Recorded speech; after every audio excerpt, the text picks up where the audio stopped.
Hello guys, नमस्कार। कैसे आप सब? उम्मीद करता हूँ आप अच्छे होंगे। तो साथियों, इस वीडियो में हम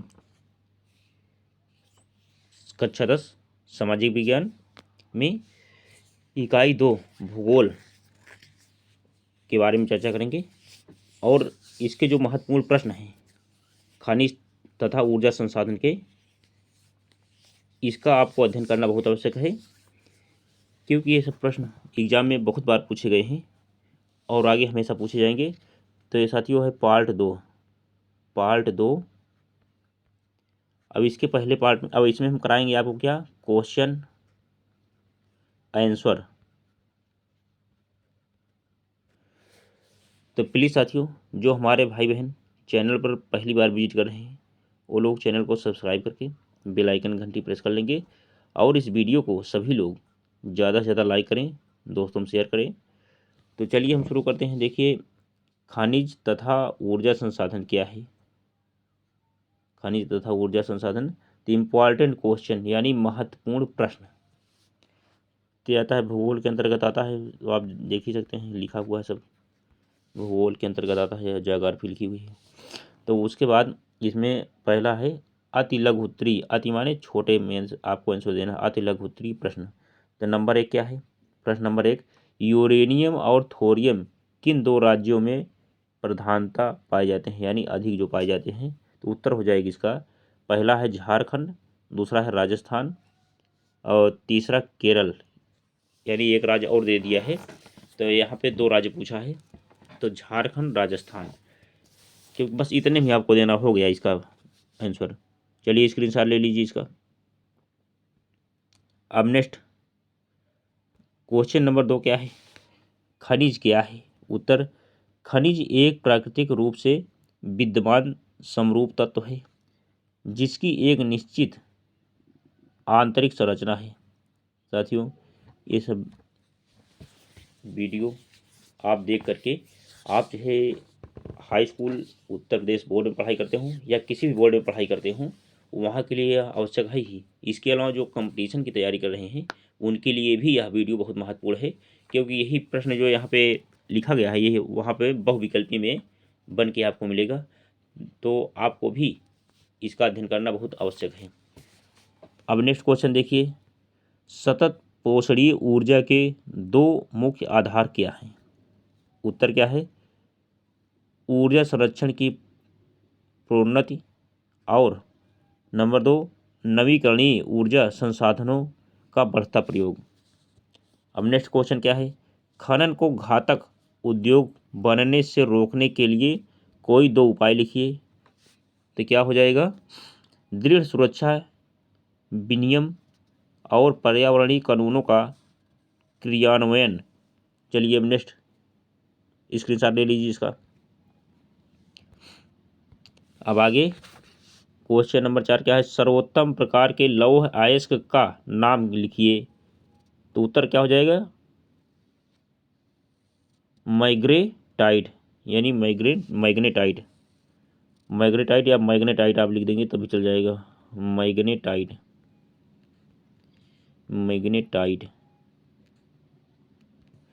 उसका नेक्स्ट क्वेश्चन है, सर्वाधिक महत्वपूर्ण औद्योगिक लौह अयस्क कौन सा है?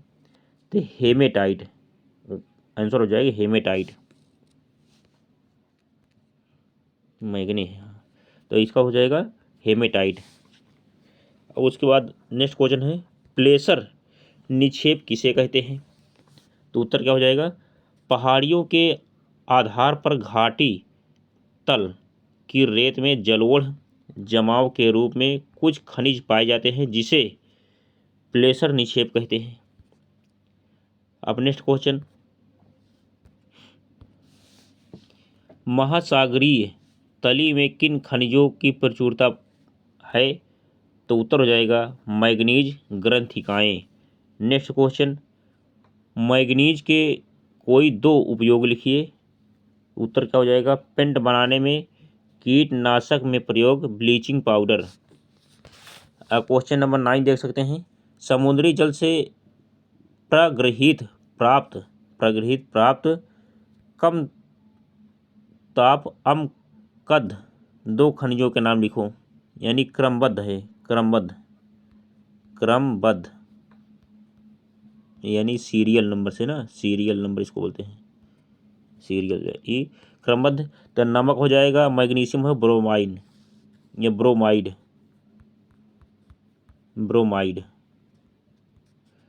नेक्स्ट क्वेश्चन, मैग्नीज का सबसे बड़ा उत्पादक राज्य कौन सा है? बहुत महत्वपूर्ण है, कई बार एग्जाम में आया है। मैग्नीज का सबसे बड़ा उत्पादक राज्य कौन सा है? तो उत्तर हो जाएगा उड़ीसा है, उड़ीसा। अब क्वेश्चन नंबर 11 क्या है? तांबे के लिए प्रसिद्ध खेतड़ी खदान किस राज्य में स्थित है? खेतड़ी कहाँ पे है? राजस्थान में। उत्तर हो जाएगा राजस्थान में खेतड़ी है। तांबा वहीं पाया जाता है, खेतड़ी में तांबा पाया जाता है, खेतड़ी। अब क्वेश्चन नंबर 12 क्या है? वाणिज्यिक प्रयोग के लिए सर्वाधिक उपयोगी कोयला कौन सा है? तो बिटुमिनस कोयला। कोयला 4 प्रकार के होते हैं, मैंने पहले बताया था, 4 प्रकार के कोयला होते हैं। कौन कौन होते हैं? एंथ्रासाइड, उसके बाद फिर बिटुमनी, लिग्नाइट और पीट। अब इसके बाद नेक्स्ट खनिज क्या है? ये भी कई बार क्वेश्चन आया है, खनिज क्या है? खनिज क्या है? तो उत्तर क्या हो जाएगा? खनिज प्राकृतिक रूप से विद्यमान वह समरूप तत्व है जिसकी एक निश्चित आंतरिक संरचना होती है। चलिए स्क्रीनशॉट ले लीजिए इसका। और उसके बाद आगे हम कराएंगे लघु उत्तरी प्रश्न। लघु उत्तरी मतलब थोड़ा अति, लघु उत्तरी से थोड़ा बड़े में देना है। प्रश्न नंबर 1 है, क्या है? आग्नेय तथा कायांतरित चट्टानों में खनिजों में निर्माण कैसे होता है? तो उत्तर क्या हो जाएगा? आग्नेय तथा कायांतरित चट्टानों, कायांतरित चट्टानों में खनिज दरारों, जोड़ों, भेंसों एवं बिदारों में पाए जाते हैं। जब इन्हें इन दरारों के माध्यम से भूपृष्ठ की तरफ ढकेला जाता है तो रास्ते में ठंडे होकर जम जाते हैं। इस प्रकार के खनिजों में मुख्यतः तांबा, जस्ता, सीसा तथा जिंक आते हैं, आदि आते हैं। चलिए अभी स्क्रीनशॉट ले लीजिए इसका। नेक्स्ट क्वेश्चन, हमें खनिजों के संरक्षण की क्यों आवश्यकता है? उत्तर क्या? निम्नलिखित कारणों से हमें खनिजों के संरक्षण की जरूरत पड़ती है। नंबर 1, खनिज निर्माण प्रक्रियाएं अत्यंत धीमी गति से होती है जिसके कारण उसकी वर्तमान उपयुक्त की दर इनके पुनर्भरण की दर से अधिक होती है। नंबर 2, ये सीमित निर्माण और अनवीकरणीय संसाधन हैं। चलिए अब इसके बाद आगे नेक्स्ट है क्या? नंबर 3, इनके लगातार खनन से गहराई के साथ इनकी लागत में बढ़ोतरी तथा गुणवत्ता में कमी होती है। अब क्वेश्चन नंबर 3 क्या है? वाणिज्यिक तथा अवाणिज्यिक ऊर्जा में अंतर स्पष्ट कीजिए। तो एक तरफ हो जाए क्या? वाणिज्यिक। नंबर 2 तरफ होता है गैर व्यावसायिक ऊर्जा, यानी अवाणिज्यिक। इसको क्या कहते हैं? गैर व्यावसायिक ऊर्जा। अब नंबर 1 इसमें क्या है? यह कुछ मूल्य पर उपलब्ध है। नंबर 1 इसमें गैर व्यावसायिक ऊर्जा में यह निःशुल्क उपलब्ध है, इसके लिए पैसा आपको देना है, इसके लिए पैसा नहीं देना है। यह क्या है? यह ऊर्जा का अनवीकरणीय स्रोत है, यह ऊर्जा का नवीकरणीय स्रोत है। नेक्स्ट नंबर इसमें नंबर 3 उदाहरण में जैसे कोयला, पेट्रोलियम, प्राकृतिक गैस। अब इसमें क्या है? उदाहरण में जैसे नंबर 3 में क्या है? लकड़ी, कृषि अपशिष्ट आदि। चलिए स्क्रीनशॉट ले लीजिए इसका। अब आगे एक उदाहरण और है, यही है। चलो ये पूरा हो गया ना। देखो इस उदाहरण ले लीजिए इसका स्क्रीनशॉट। कोयला, पेट्रोलियम, प्राकृतिक गैस और दूसरा क्या है? लकड़ी, कृषि अपशिष्ट आदि। अब भारत में कोयले के वितरण का वर्णन कीजिए। उत्तर क्या हो जाएगा? भारत में कोयला 2 प्रमुख भूगर्भिक युगों के शैल क्रम में मिलता है। इसमें प्रथम गोंडवाना है जिसकी अनुमानित आयु 200 100 लाख वर्ष से अधिक, तथा दूसरा टरेशियरी निक्षेप है जिसकी आयु 55 लाख वर्ष है। गोंडवाना क्या है? गोंडवाना कोयला मुख्यतः दामोदर घाटी, जिसमें पश्चिम बंगाल तथा झारखंड का क्षेत्र आता है, के झरिया, बोकारो तथा रानीगंज क्षेत्रों में पाया जाता है। इसके अलावा गोदावरी, महानदी, सोन व वर्षा नदी की घाटियों में भी इस कोयले के निक्षेप मिलते हैं। चलिए स्क्रीनशॉट ले लीजिए इसका साथियों। नेक्स्ट अब क्या है, निक्षेप मिलते हैं आगे थोड़ा यहाँ पे। टर्शियरी कोयला मुख्यतः उत्तर पूर्वी राज्यों मेघालय, अरुणाचल प्रदेश, नागालैंड तथा असम में पाया जाता है। स्क्रीनशॉट ले लीजिए इसका। अब आगे, भारत में सौर ऊर्जा का भविष्य उज्जवल है, क्यों? ये प्रश्न है। उसके बाद चलिए इसका आंसर क्या है। चूँकि भारत लिखा है, थोड़ा टाइप होने के साथ ही वो हो गया था, तो भारत है यहाँ। क्योंकि भारत एक उष्णकटिबंधीय देश है, अतः यहाँ ऊर्जा के दोहन की असीम संभावनाएं उपलब्ध है। वर्तमान में भारत के ग्रामीण एवं सुदूर क्षेत्रों में ऊर्जा का यह रूप लगातार लोकप्रिय होता जा रहा है।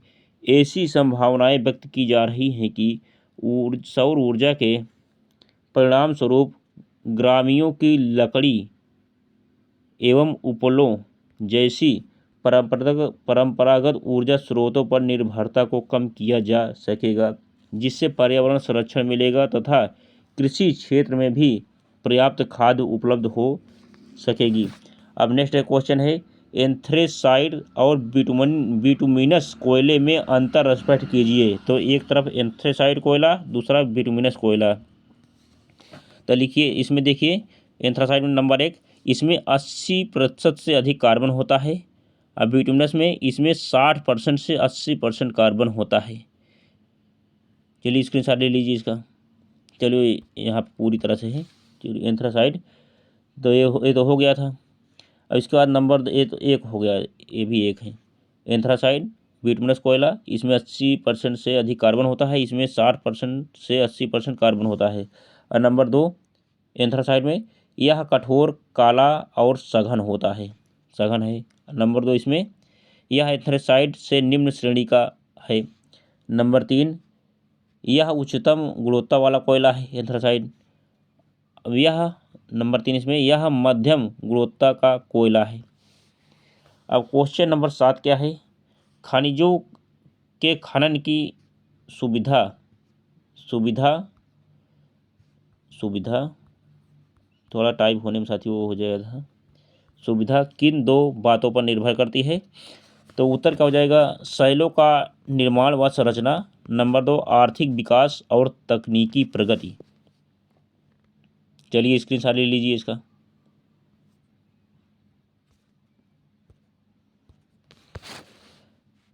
खनिजों के खनन की सुविधा किन 2 बातों पर निर्भर करती है? देखो मैंने बता दिया था पहले ही। नंबर 1 शैलों का निर्माण व संरचना, नंबर 2 आर्थिक विकास और तकनीकी प्रगति। अब क्वेश्चन नंबर 8 का है, विद्युत मुख्यतः किन 2 प्रकारों से उत्पन्न की जाती है? उत्तर क्या हो जाएगा, नंबर 1 प्रवाही जल से, जो हाइड्रो टरबाइन चलाकर जल विद्युत उत्पन्न करता है, और नंबर 2 कोयला व प्राकृतिक गैस को जलाकर टरबाइन चलाया जाता है। चलिए अब नेक्स्ट क्या हो जाएगा आगे, क्वेश्चन नंबर 9, भारत में भूतापीय ऊर्जा के दोहन के लिए भारत में 2 प्रायोगिक परियोजनाएं कहाँ शुरू की गई हैं? 2 प्रायोगिक परियोजनाएं कहाँ शुरू की गई हैं? उत्तर क्या हो जाएगा, नंबर 1 हिमालय प्रदेश में मणिकरण के निकट पार्वती घाटी, और नंबर 2 लद्दाख में पूंगा घाटी आदि में, लद्दाख में पूंगा घाटी में स्थित। बता साथियों, दीर्घउत्तरी क्वेश्चन देख सकते हैं, दीर्घउत्तरी। अब इसका आंसर आपको थोड़ा और बड़े में देना होता है। अब नंबर 1, अभ्रक किस रूप में पाया जाता है भारत में? इसके निक्षेपों के प्रमुख क्षेत्रों का उल्लेख कीजिए। अभ्रक के मुख्य उपयोग क्या हैं? तो उत्तर क्या हो जाएगा? अभ्रक प्लेटों या परतों के रूप में पाया जाता है। अभ्रक के निक्षेप छोटा नागपुर पठार के उत्तरी पठारी किनारों पर। नंबर 2 क्या है? बिहार झारखंड की कोडरमा गया हजारीबाग पेटी। अब नेक्स्ट है राजस्थान। राजस्थान में अजमेर के पास।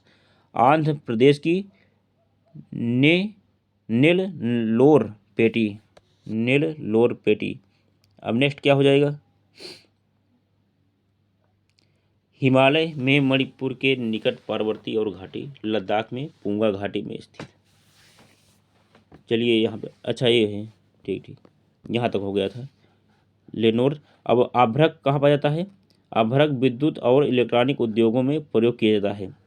चलिए यहाँ तक हो गया, दीर्घ प्रश्न था। क्वेश्चन नंबर 2 क्या है? प्राकृतिक गैस और बायोगैस में अंतर स्पष्ट कीजिए। तो पहले में क्या है? प्राकृतिक गैस, दूसरे कॉलम में बायोगैस। तो इसमें नंबर 1 क्या हो जाएगा? यह ऊर्जा का एक पारंपरिक स्रोत है।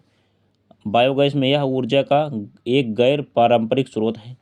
नंबर 2 क्या हो जाएगा? यह पेट्रोलियम भंडार के साथ पाया जाता है। नंबर 2 इसे जैविक कचरे के माध्यम से उत्पादित किया जा सकता है। नंबर 3 इसके निर्माण में करोड़ों वर्ष लगे। नंबर 3 इसमें हो जाएगा इसके उत्पादन में बहुत कम समय लगता है। चलिए इसके बाद क्या हो जाएगा? नेक्स्ट आगे